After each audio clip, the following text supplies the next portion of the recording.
Olá, graça e paz da parte de nosso Senhor e Salvador Jesus Cristo. Amém? Eu estou muito feliz pela sua audiência e grato a Deus por todos aqueles que nos assistem e nos acompanham. Nós estamos estudando a revista Palavra e Vida da Convenção Batista Fluminense, cujo tema central nesse trimestre são os 10 mandamentos para os dias atuais. Hoje, na lição de número 8, o tema será adúlteros e adultério na balança de Deus.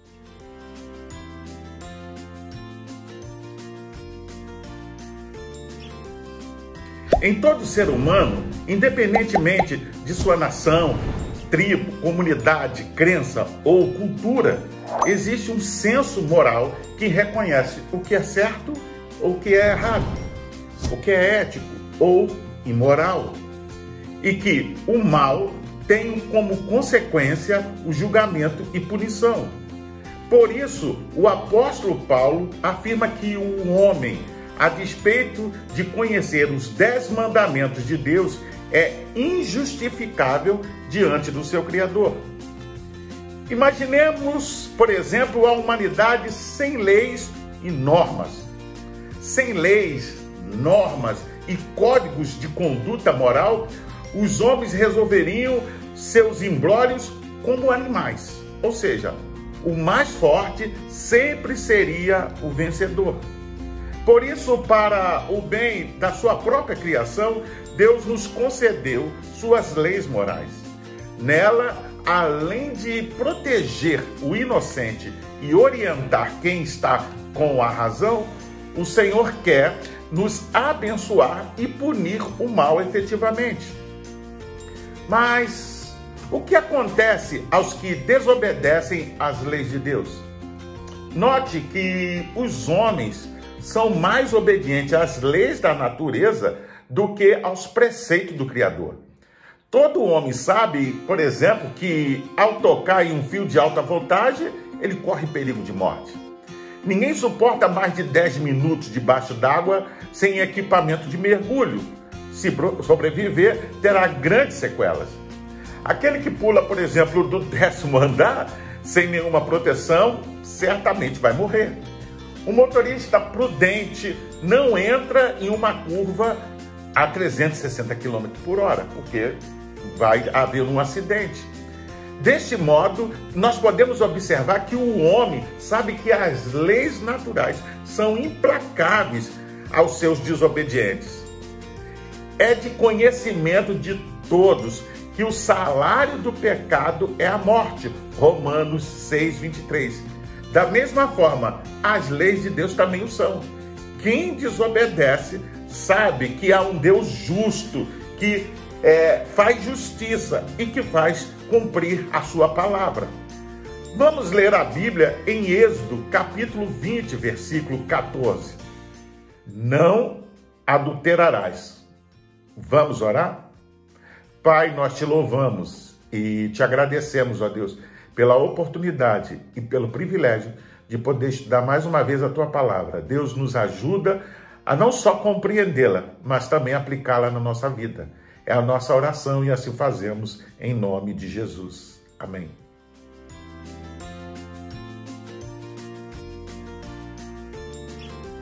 A sociedade atual peca não apenas por suas obras, pensamentos ou delitos, mas está em rota de colisão com o próprio Criador, por duvidar ou desdenhar de sua silenciosa lei moral.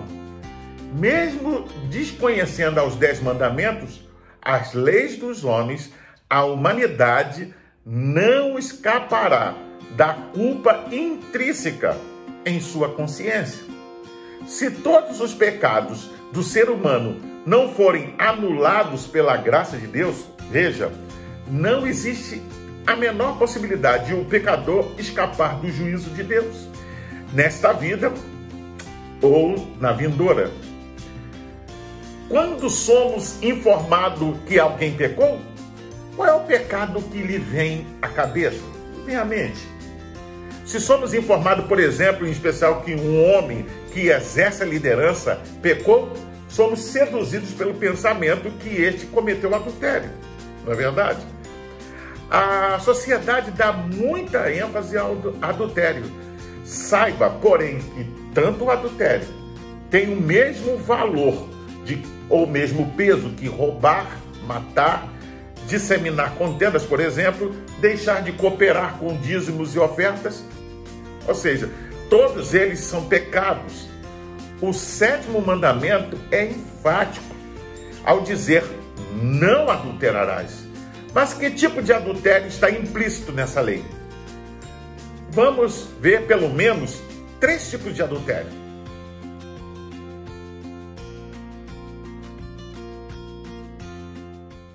Nesse tipo de adultério, o cônjuge é a vítima. O adultério satisfaz a carne, mas destrói casamentos e danifica sensivelmente a criação dos filhos. A fidelidade ao cônjuge, embora não seja o único pressuposto, é uma condição sine qua non para a estabilidade do casamento. Fidelidade é honrar o cônjuge na ausência. Fidelidade conjugal é ser fiel quando o cônjuge não está presente. Digno de honra entre todos seja o matrimônio, bem como o leito sem mácula, porque Deus julgará os impuros e adúlteros. Hebreus capítulo 13, verso 4. José do Egito, filho de Jacó, sabia o peso que existe no adultério em ferir a santidade diante de Deus. Você vê isso em Gênesis 39, versículos 7 ao 10. A mulher de Potifar procurou José para adulterar, mas ele resistiu à tentação, mesmo sabendo que tinha autorização para tocar em tudo na casa de Potifar. O adultério abalaria a confiança de Deus e do seu patrão. Você vê isso em Gênesis 39, verso 9. Vamos ler a Bíblia em Provérbios, capítulo 5, verso 15 ao 19. Beba a água do seu próprio poço, meu filho. Seja fiel e leal para com sua esposa. Qual o valor de ter filhos com mulheres sem honra, mulheres de rua? Para que ter filhos que não serão seus e viverão com pessoas que você nem ao menos conhece? Use bem essa bênção que você recebeu, a capacidade sexual. Aproveite o prazer que ela pode lhe dar através do amor de sua esposa. Ela deve ser sempre para você a mulher mais bela e encantadora. Os abraços e carinhos de sua esposa devem ser o seu prazer, a sua satisfação total. O Senhor Jesus confirma o 7º mandamento e o intensifica. O olhar que cobiça é o mesmo que adulterar. Você vê isso em Mateus capítulo 5, versículo 28. Jesus não está dizendo que não podemos observar o que é belo. Não é isso. O que Jesus proíbe é o desejo carnal. São os olhares que promovem fantasias. Diz que é pecado alimentar o apetite que tem a intenção de saciar os instintos carnais. Você pode observar que, embora se dirija especificamente à manutenção da pureza e santidade do casamento, também foi aplicado ao 7º mandamento por Jesus a toda a imoralidade sexual e todo pensamento e ato impuro. A sociedade atual precisa entender que o 7º mandamento vai muito além de um simples não. Ao anunciar que adultério é um pecado moral, o Senhor demonstra que nos ama e nos protege do perigo, pois todos aqueles que estão em adultério estão ferindo, veja bem, a si próprio, ao cônjuge, aos filhos inocentes e, não obstante, a santidade de Deus.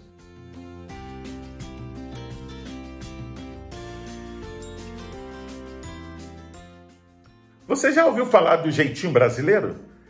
Tal faceta tem exemplos positivos e negativos. As inúmeras crises financeiras na economia brasileira, o jeitinho brasileiro positivamente revelou que homens e mulheres, após perderem os respectivos empregos, inovaram e descobriram talentos outrora escondidos. Não é raro ouvir histórias de brasileiros que começaram a vender pequenos bolos para sua sobrevivência, mas que hoje são empresários no ramo. O jeitinho brasileiro, para alguns, foi a resposta para a desigualdade social e revide as adversidades. Por outro lado, o jeitinho brasileiro revelou adultérios sociais. As atitudes negativas do jeitinho brasileiro é a falta do civismo, onde enganar os outros, o governo e principalmente a Deus, tornou-se desculpa para a sobrevivência. O comentário do Antigo Testamento Champlin faz o seguinte questionamento: o que está implícito no adultério ou no sétimo mandamento? O Grande Catecismo de Westminster, respondendo à pergunta 139, elabora: o adultério, a fornicação, o estupro, o incesto, a sodomia, as paixões desnaturais, a imaginação impura, a impureza nos propósitos e nos afetos, a linguagem moral, os olhares sensuais, o comportamento imodesto, as vestes imodestas, os casamentos ilegítimos, a tolerância de bordéis ou de qualquer tipo de prostituição, o indevido adiamento no casamento, o divórcio, a separação ou deserção do cônjuge, a preguiça, a glutonaria, o alcoolismo, as gravuras, as danças, as peças teatrais e qualquer outra coisa que excita ou promova pensamentos impuros. Quem nunca ouviu falar de quem já foi vítima de adulteração do combustível do posto do bairro onde abastece o seu veículo? Conhece alguém que adulterou o dono do automóvel para diminuir a quantidade de quilômetros rodados com a finalidade de valorizar o carro? E aquele vizinho que deu um jeitinho adulterando o medidor, furtando a concessionária de energia elétrica da sua região? Sem falar das fraudes contra o INSS e Bolsa Família. Quantos já colaram na prova? Lembra de alguém que conseguiu um atestado de saúde falso só para não ter que trabalhar? Adúlteros sociais também ferem diretamente o sétimo mandamento, pois quebram a confiança do próximo e principalmente a lealdade a Deus impresso em suas próprias consciências do que é correto e errado. Observe Salmo 50, versículo 16 ao 18.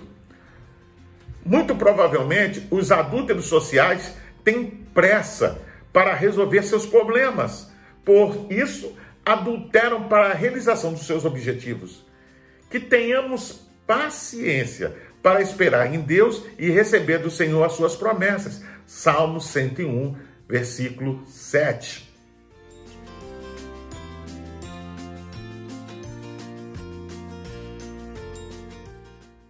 Existia uma multidão que desconfiava de Jesus. Será filho de Deus mesmo? Faz isso porque Beelzebul está sobre ele.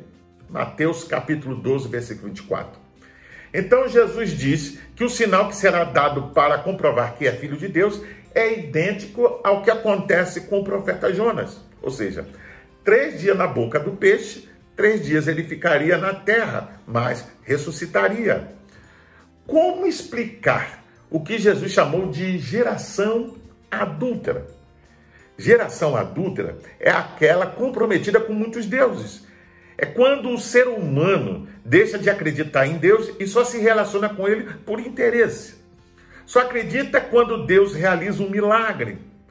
O grande adultério contra Deus é quando alguém deixa de adorá-lo e passa a adorar a si mesmo. Vive, então, para satisfazer as suas próprias vontades. Serve a si mesmo e não a Deus. É o crente que somente vai em busca das bênçãos de Deus e não do Deus das bênçãos. O comentário do Novo Testamento Barclay mostra que Jesus chama a multidão de geração má e adúltera. Não se deve tomar a palavra adúltera ao pé da letra. Aqui significa apóstata. Atrás dela há uma imagem profética do Antigo Testamento que era muito conhecida naquela época. A relação entre Israel e Deus se concebia como um vínculo matrimonial. Deus era o marido de Israel e Israel era a esposa de Deus.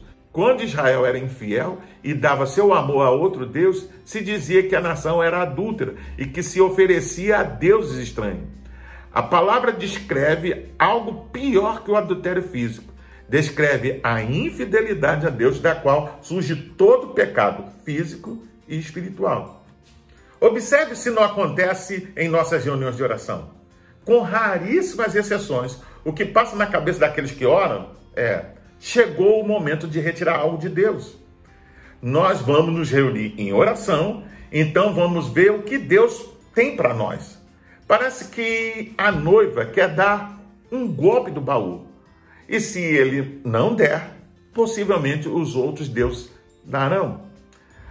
Há pessoas que vão em reuniões de oração que praticamente impõem a Deus os seus pedidos, negocia, barganham, fazem promessas que às vezes são impossíveis de cumprir.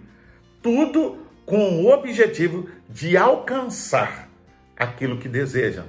Na verdade, essas pessoas são adúlteras no que se diz em sua relação com Deus, porque ao invés de adorá-lo pelaquilo que ele é, adoram pelaquilo que ele pode dar.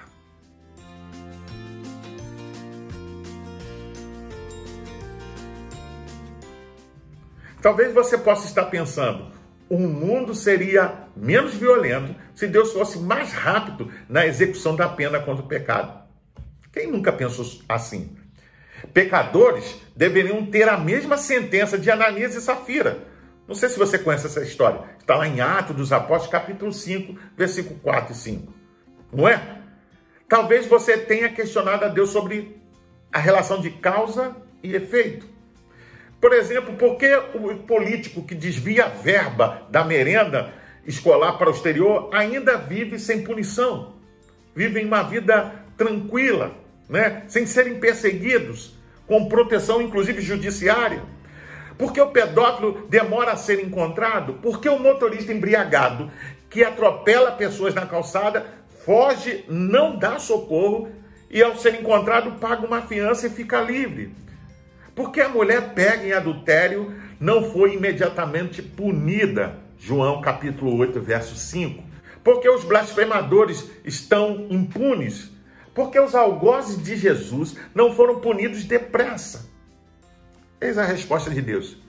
Já pensou, meu filho, se eu não fosse paciente com você e lhe punisse imediatamente? Você já pensou nisso? Se Deus te punisse imediatamente?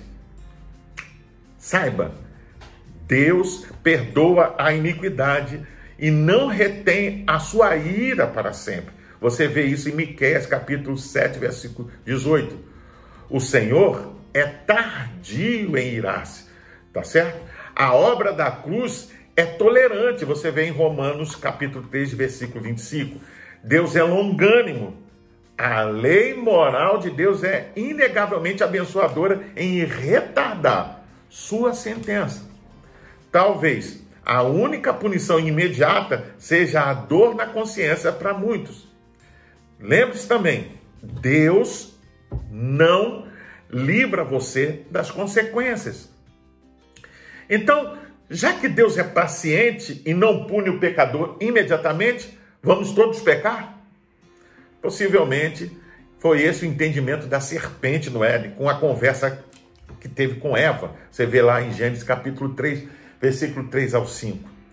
Saiba, a ira de Deus ao pecador pode ser tardia, mas mesmo vivendo sob os efeitos da graça de Jesus, a todos os homens, no dia do juízo, todos receberão seus respectivos julgamentos, as suas sentenças. Para pensar e agir, o adultério destrói o equilíbrio familiar.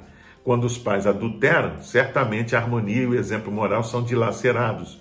Os adultos não são mais para os filhos um modelo moral. Sinceramente, você entende que a atual sociedade ainda pensa assim? Ou tudo é válido em nome do pseudo-amor?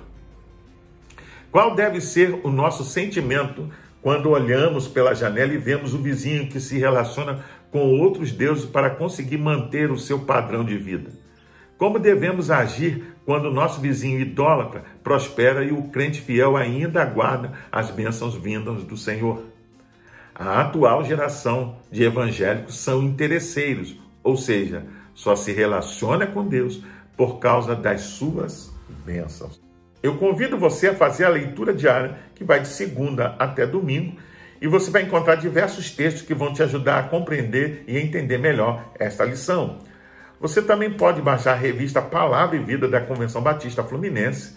Basta acessar o link que vai estar na descrição deste vídeo. Você entra, se cadastra e baixa para o seu tablet, celular, computador, e não só vai poder rever esta lição, mas vai poder acompanhar as futuras lições.